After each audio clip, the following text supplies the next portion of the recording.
As we do so, the minute under Cap 12 of the laws of Zambia, for as long as you do not mislead the committee, all is well. But should you mislead the committee, the same Cap 12 can work against you. You may even face prosecution. However, we are comfortable. We want to believe you come here in good faith, so you can assist your parliament to make laws that can shape the destiny of our country. With those few remarks, please, the floor is yours. You may submit. Thank you, Chair. We will meet our online members to introduce themselves. Sorry. Colleagues from the Zambia Law Development Commission as witnesses, introductions.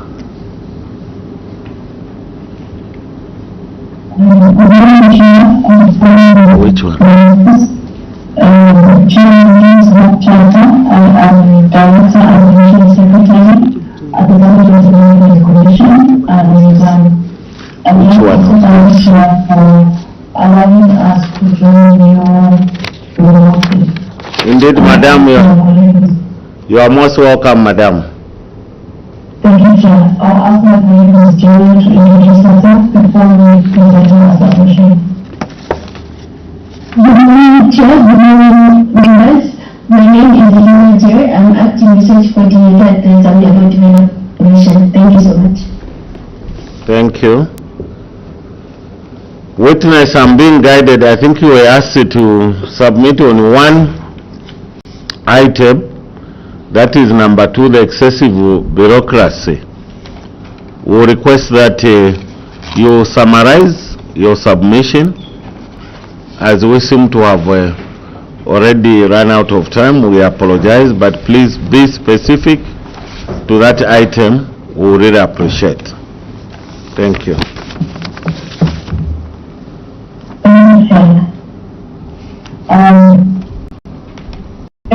We will not go into the first part of our submission. Responsibilities and composition of the Zambia Law Development Commission.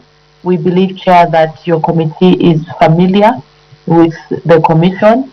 Our submission, Chair, is in response to a letter from the Clerk of the National Assembly to provide a memorandum on the closed circuit CCTV public protection bill number 1 of 2025.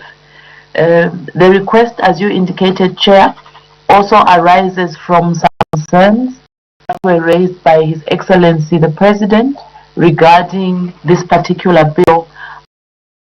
We asked, Chair, to deal with the concern on excessive bureaucracy. The concern was that the proposed licensing process is a lengthy one, and it is inconsistent with government's policy direction to reduce red tape. We were Chair, to a comparative study of processes of similar legislation in other countries, information to assist in addressing the concerns raised by the President. We have specifically addressed this particular concern in our submission, Chair, but we have also noted that the other concerns are interrelated, and therefore you will note, Chair, that our submissions, though specifically speaking to clause 17 of the bill, which relates to the procedure for obtaining a license, operation or use of mobile CC television on a non-permanent assignment, that our submission is likely, Chair, to also touch on the other issues or the other concerns that are by President. So we have our analysis presented, Chair, starting on page 6 of our submission. Our submission, therefore, Chair, presents the description that we undertook on the relevant legal frameworks of 5 countries, namely Austria, the United Kingdom, Kenya, South Africa, and Singapore. We have also looked at the applicability of the identified frameworks within the Zambian context and made recommendations for your committee's consideration. Chair, we noted first that the term non-permanent assignment is not defined in the bill, and we have attempted in our introduction under 2.0 to provide our understanding of the term mobile CCTV non-permanent assignment, and we found that it refers to temporary deployment of movable surveillance systems designed to enhance public safety or security. These are different from fixed CCTV installations, which are permanently mounted in specific locations. Mobile CCTV systems on non-permanent assignments are portable. They are rapidly deployed or relocated as circumstances require. They are often mounted on vehicles, on trailers, on portable poles, and they are used to monitor specific areas for limited specific periods of time, and they are withdrawn once that is completed and reassigned elsewhere. They provide temporary and flexible security coverage, and they are used at sites or events where you do not have permanent structures. In our findings, Chair, we found that they are used for events like football matches, concerts, political rallies. They are used to monitor crowds, to deter disorder, and also generally to ensure safety. They are also used to monitor the behavior of motorists and drivers by agents. They can also be used by agencies such as the Road Safety Agency. They can also be used for conferences, construction, and church meetings as well. Under 3.0, Chair, we specifically go into the legal framework. We have started with outlining the primary objectives of the bill, which I will not go through, but specifically the licensing for CCTV and authorization for mobile closed-circuit television is provided under Part 3 of the bill, and the bill establishes regulations governing the use and operation of CCTV systems in both public and private premises. And we have noted that clauses 13 and 14 of the bill prohibit any individual from operating or using CCTV installations without a license. And similarly, mobile CCTV units may also not be used unless they are authorized by a similar authority. During the development of this bill, Chair, stakeholders submitted that the scope of this bill should exclude private spaces, except in cases where such spaces are regularly accessed by the public. And this position was based on concerns over privacy rights and the need to balance public safety with the protection of individual freedoms within private domains. We note, Chair, that the issue of privacy is also a concern that was raised in the response by the President. Clause 17 specifically addresses the licensing of mobile CCTV systems that are used for non-permanent procedures, and that particular clause sets out the procedure for obtaining authorization to operate a mobile CCTV for temporary purposes. We have summarized and outlined the process that is provided in clause 17 on page 88 of our submission. When you go to 4.0, we start on page 9 of our submission, Chair. This is where we present the findings of our comparative study. And you will note from the findings that we have set out under that part, Chair, that the countries that were surveyed have got different regulations. Some of them have got multiple pieces of legislation that govern the use and application of CCTV. Some of them have also got multi-layered procedures in terms of licensing for CCTV. Some of them have got, one or two have got simple and decentralized procedures. If you look at Austria, Chair, which we have set out under 4.1, the use of CCTV is governed under its Data Protection Act of 2000, which aligns with the European Union General Data Protection Regulation. The operation of both permanent and mobile CCTVs in Austria does not require a license or prior authorization. Instead, the system is governed by this act, which provides for alignment with the EU regulation as provided, and it places responsibility for compliance on the operator of the CCTV.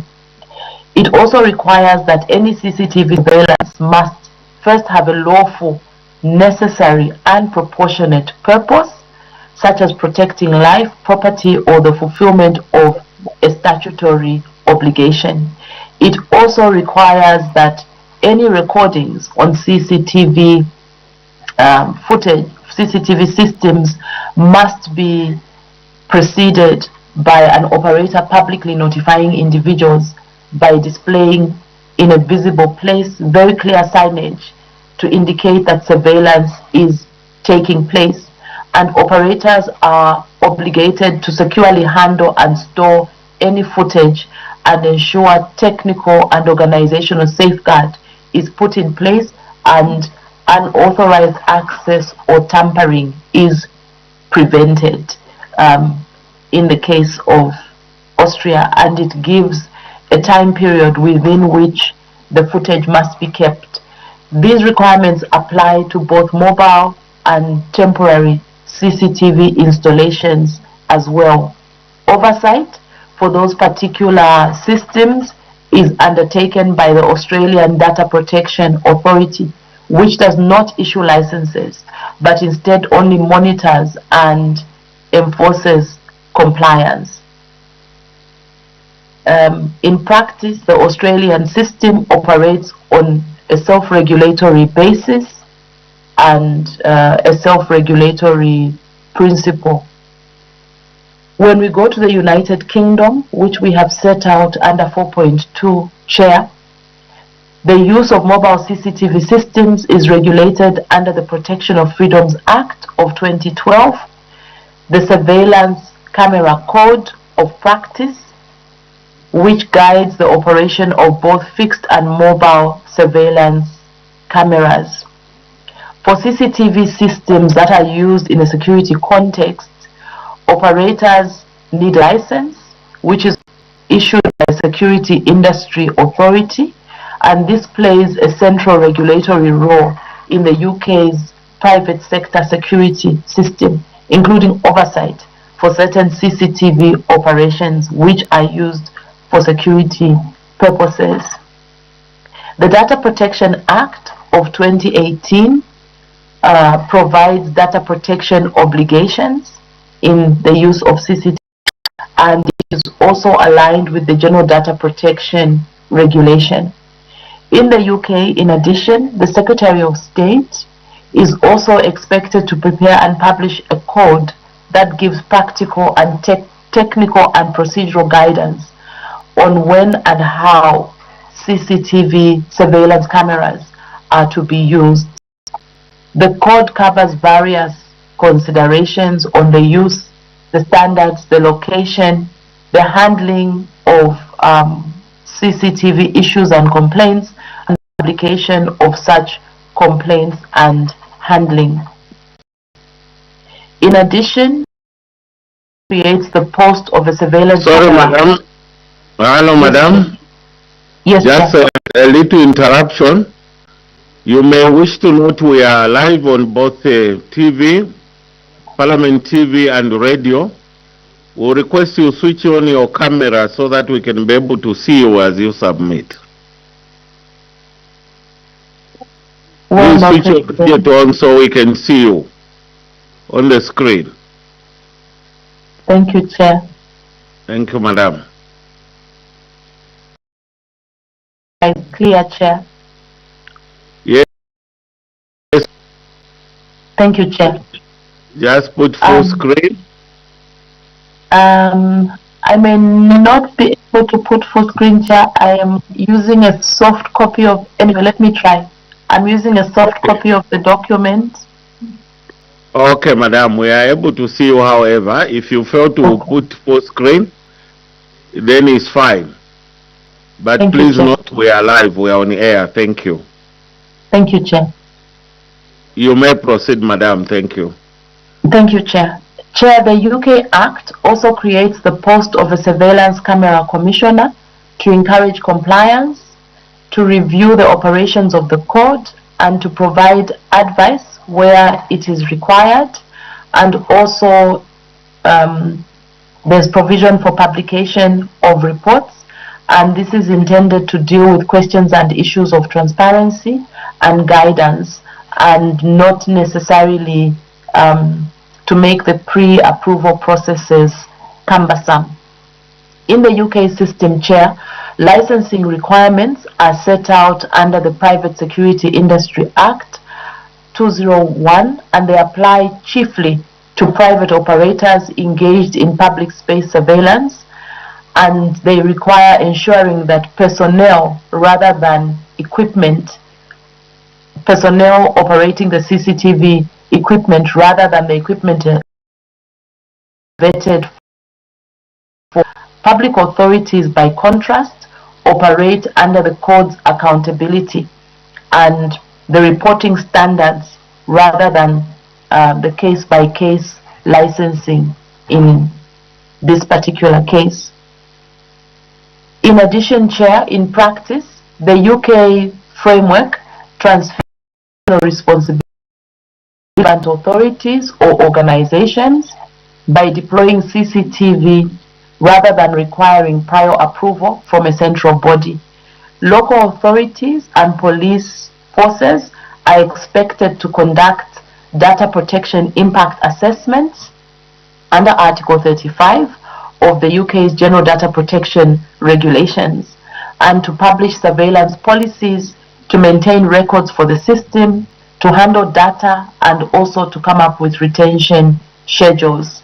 The Surveillance Camera Commissioner and the Information Commissioner's Office provide oversight, and they review compliance and issue guidance as opposed to issuing individual licenses. Operators in the public space who employ private security companies must obtain licenses from the Security Industry Authority under the Private Security Industry Act, and they must ensure again that personnel and their equipment are properly vetted and they are properly trained to handle the footage lawfully. When it comes to the Kenyan framework, Chair, which we have presented under 4.3 of our submission, in Kenya, all the data controllers and processors, including entities using surveillance, must register with the Office of the Data Protection Commissioner, and some exemptions are provided for selected organizations. The regulation of CCTV, including mobile and temporal surveillance systems, is governed under the Data Protection Act of 2019, together with the Data Protection General Regulations of 2021 and the Data Protection Registration of Data Controllers and Data Processors Regulations, also of 2021. Section 25 of the Kenyan Act requires that data controllers and data processors to ensure that the processing of personal data, including video recordings, is done lawfully, particularly those capable of identifying individuals. It is also done fairly and transparently. The Act specifically mandates the data controllers to obtain prior registration with the Office of the Data Protection Commissioner before processing any personal data for surveillance or monitoring purposes. The regulations under the Kenyan framework provide that entities using CCTV must provide clear notices displayed indicating the presence of the surveillance cameras and the purpose for which the data is being collected. The operators are also expected to maintain records for processing activities, including information such as locations, purpose, retention periods, and the security safeguards that are being applied to the data. In practice, the Kenya's data protection framework has been said to have demonstrated a growing effectiveness in regulating CCTV operations, though enforcement capacity is seen to still be a challenge. The Office of the Data Protection Commissioner has issued a number of compliance audits and enforcement notices to both public and private entities where they have been breaches of CCTV systems without proper registration or where notification is not in accordance with the provisions of the Act. There is an indication, however, of a positive trajectory towards the use and application of the law in Kenya, particularly in urban areas where the use of CCTV is prevalent.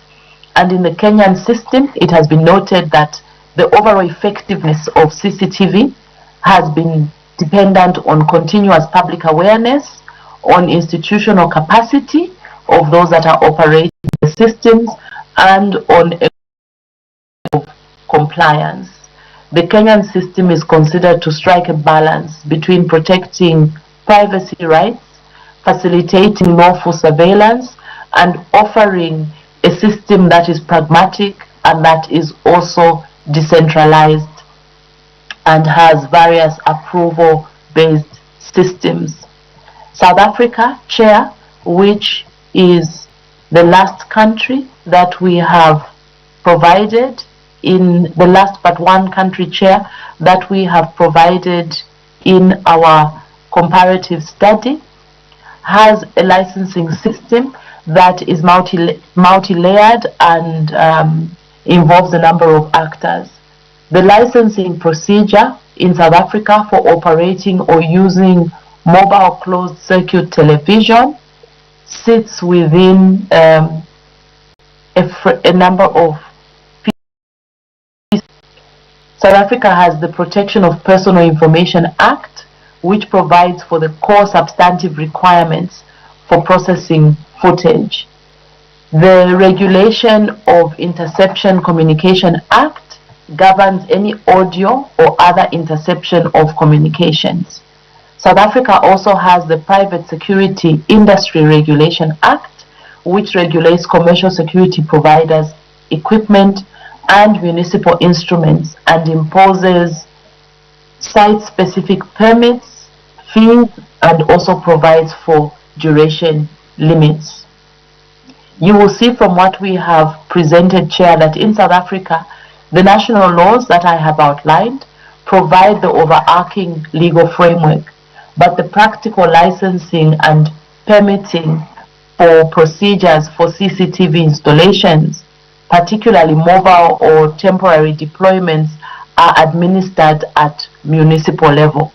In South Africa, each municipality may issue its own bylaws, its own application forms, its own fees, and its own duration limits governing the placement or operation of CCTV systems on public or city-owned properties.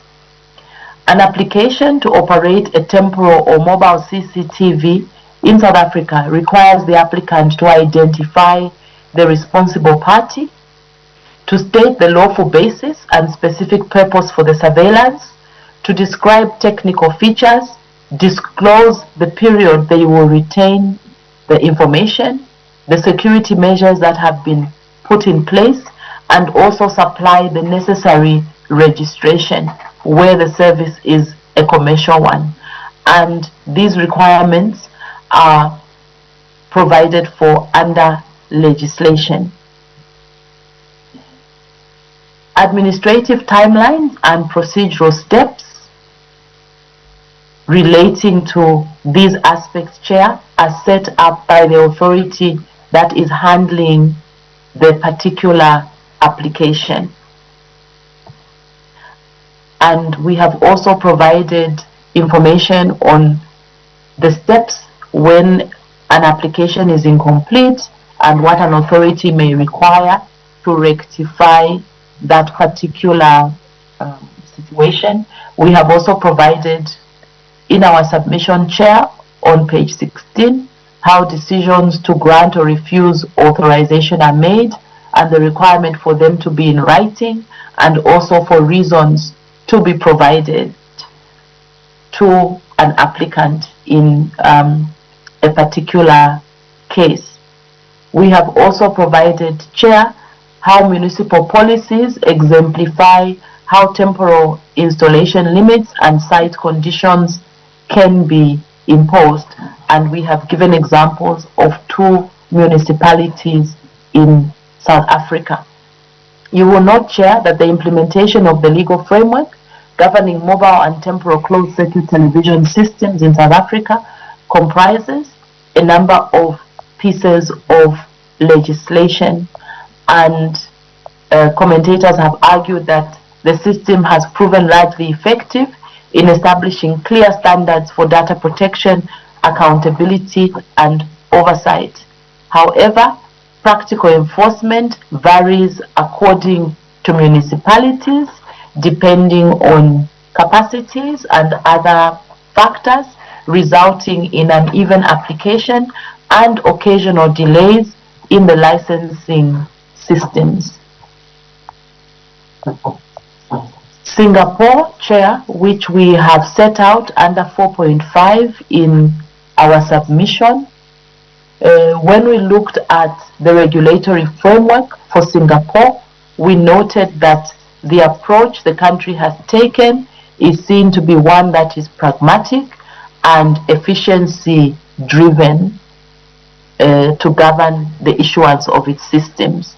The Singapore system is anchored on its Personal Data Protection Act of 2012, which is supplemented by advisory guidelines that are issued by the Data Protection Commission. Under this act, the use of CCTV or mobile surveillance equipment is generally permissible, provided the operators adhere to key data protection principles such as purpose of the surveillance, limitation, notification, consent, and security safeguards. More stringent requirements apply only when a deployment exceeds certain risk thresholds, such as operating in public spaces, continuous recording, or using technology that identifies individuals. Singapore, Chair, is said practically to apply these provisions through a combination of standard templates which have been developed, checklists, advisory notes as well that outline the obligations of CCTV operators. Some of the obligations for the operators, Chair, including having signage on display that informs individuals that surveillance is taking place, limits to how long the data can be retained, and restricted access to the recorded footage. The Data Protection Commission, Chair, for Singapore also provides model data protection clauses and technical specifications to simplify compliance by operators. The system is considered predictable and it allows operators to anticipate regulatory expectations and deploy mobile or CCTV systems quickly while still being able to be accountable. The Singapore system is also tiered. Sorry, Madam. Yes, Chair. Just some little guidance. We seem to be running out of time, and we are very happy that we have the document. I would request that from now, maybe we look at the findings and the recommendations, since we've covered almost all the 5 areas of your research. Maybe that will help us also to accommodate other witnesses still coming. Thank you, We Chair. are for that, but it's in the interest of time. Thank you, Chair. I'm actually done with our comparative study, Chair. I can quickly go to our recommendations which are under 5.0, Chair. We have provided a recommendation on the prohibition of operating closed-circuit television or mobile closed-circuit televisions without a license. We are recommending, Chair, we have also made a recommendation on the authorization process for mobile surveillance, which specifically, Chair, we recommend that we adopt a risk-tiered model allowing notification for low-risk deployments, specified approval for moderate risks, and full review only for high-risk or intrusive surveillance operations. I will restrict myself, Chair, to giving the detail only for the recommendations that relate to the specific area that we were requested to address. In terms of uniform CCTV licensing requirements, Chair, we recommend that the bill introduces explicit criteria for classifying surveillance operations by risk level. Routine or low CCTV uses should undergo a simplified procedure, while high-risk deployments should be subject to full committee authorization.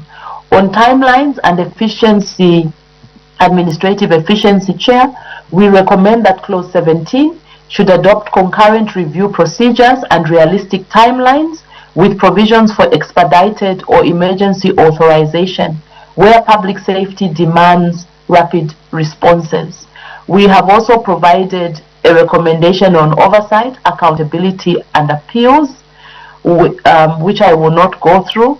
We have also provided recommendations on law enforcement exemptions, on institutional capacity and financing, and in relation to fees, accessibility, and transparency, Chair, we have recommended that Zambia should introduce a transparent fee schedule through subsidiary legislation, linking costs to the scale and risk level of deployment. Fee waivers should be made available for community or public interest initiatives to ensure inclusivity and compliance. Thank you, Chair. Thank you very much, Madam, for your submission. Indeed, very well detailed, and it will help the committee really make a very well informed, I think, conclusion on the matter. But, Madam, just to be very specific and in line with what we requested from you, do you have any specific timelines, especially for the licensing? This is in line with the period of licensing. What would be your specific recommendation?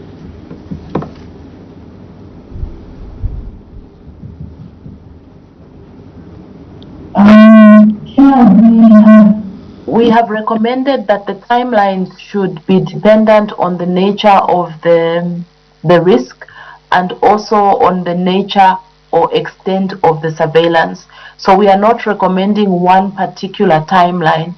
It should be dealt with according to the classifications of the surveillance and the risks. Okay, even then, Madam, would like to know specific days. Do you recommend 10, 20 days, 2 weeks, 3 weeks? At least an idea on those lines, so that we have that from yourselves as we compare with the other witnesses. Maybe it can help us arrive at a more reasonable timeline. We can still give you time. If you are not comfortable, you can come back to us through Secretariat. Is that fine, Madam? Yes, Chair. Thank you, Chair. Chair, from our findings, when we were helping develop this legislation, most practices provide for 30 days. 30 days? Yes, Chair. To allow all the necessary background checks. It might be a timeline we might want to start looking at, Chair, since this is also a legislation that we are starting to apply now, and if our systems become more efficient, it is a timeline that can be reviewed. Thank you very much, Madam. Honorable members, I'm sure we've been very attentive. Are there any questions? I note Honorable Chilundika. Thank you, Chair. I would like to draw the witness to the submission on the research done under 4.1 Austria, page 10, in which the witness has informed this committee that the practice Austria CCTV framework operates on a self-regulatory and principle-based system. Could there be any disadvantages that Austria has faced by virtue of this kind of operation? Thank you. Thank you. I hope you got that question, Madam. Yes, Chair. Please, you may respond.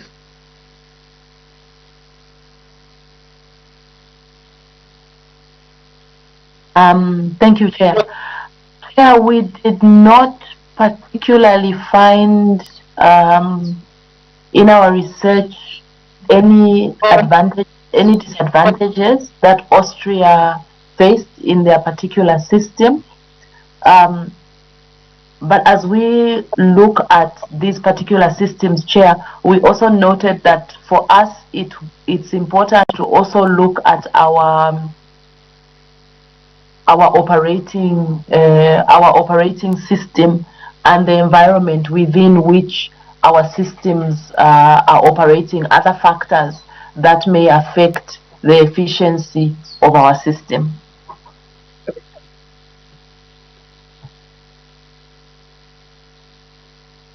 Okay.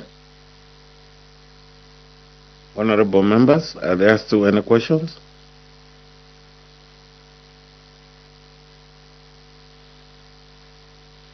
Honorable, I see like you are halfway. Okay.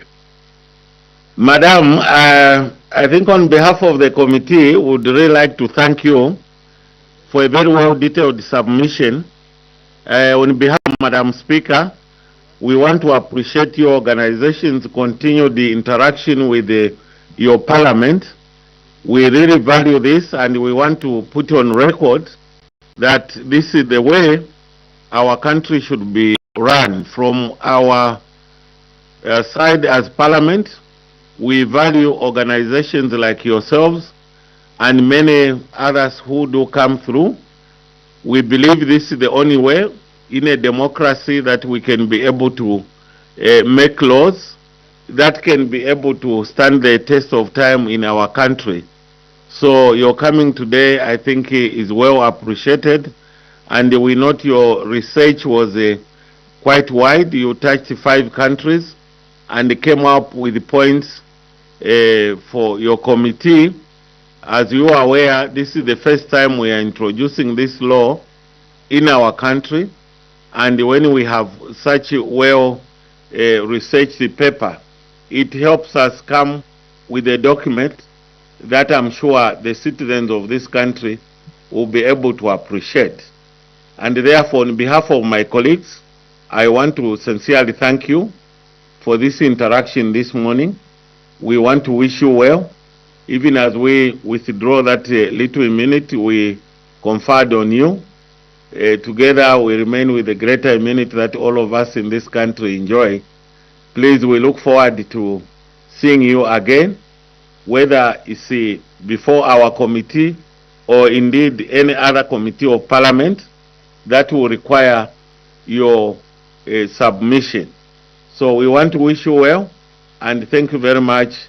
Enjoy the rest of the day. Thank you very much. Thank you very much. Thank you again.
a few tricks.